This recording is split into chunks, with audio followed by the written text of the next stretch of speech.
"You'll see," he said. Hannah had seen enough.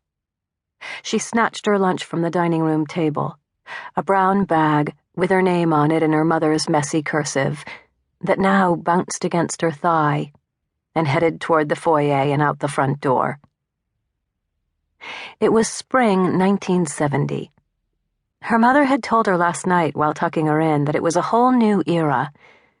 She talked about NASA's Explorer 1, an unmanned satellite re-entering Earth's atmosphere just a week earlier, after 12 years in orbit.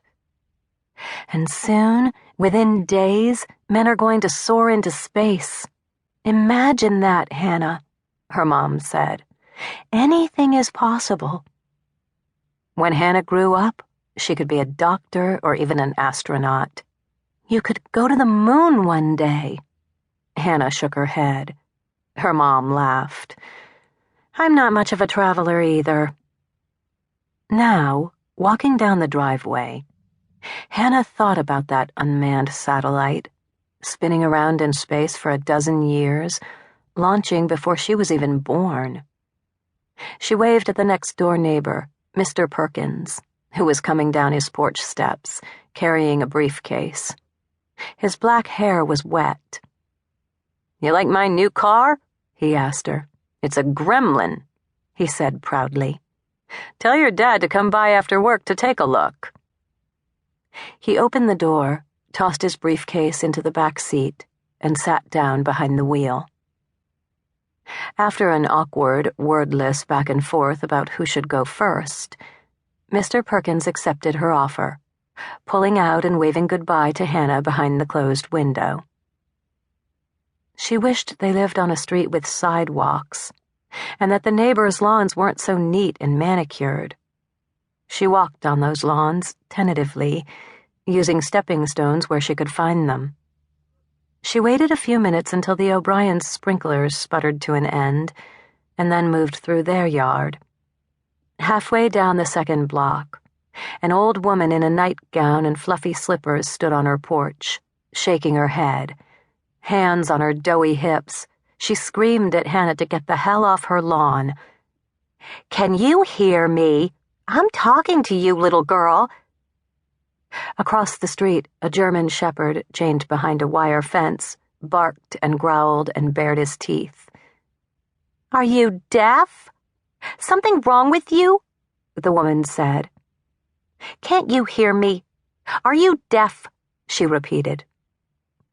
Hannah was many things, but deaf was not one of them. She was shy. She was bookish, in first grade, but reading at a 7th grade level. She was nervous, prone to seriousness and hypochondriacal thoughts already. She was worried about the new era her mom had mentioned. She was quick to tears. She was fearful, especially afraid of strangers and thunder, fog and the school nurse. She was short, the second shortest in her class, only taller than Eddie Epstein, who had confided in her that he was taking special vitamins that were supposed to help him grow.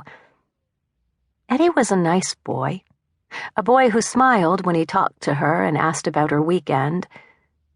But still, she was very afraid that those vitamins might work.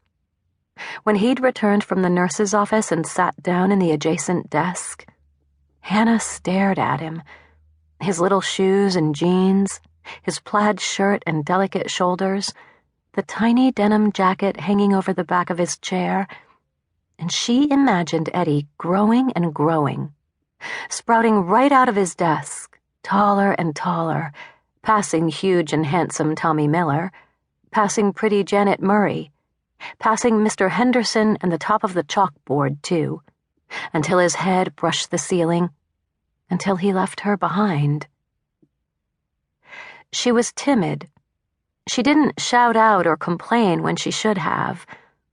Like right now, that woman's voice again. Get off my goddamn lawn, little girl. You're going to mess up everything. The air was sweet from the roses to the left of her, and sour from the garbage on her right. She held back tears and imagined her destination, the school itself.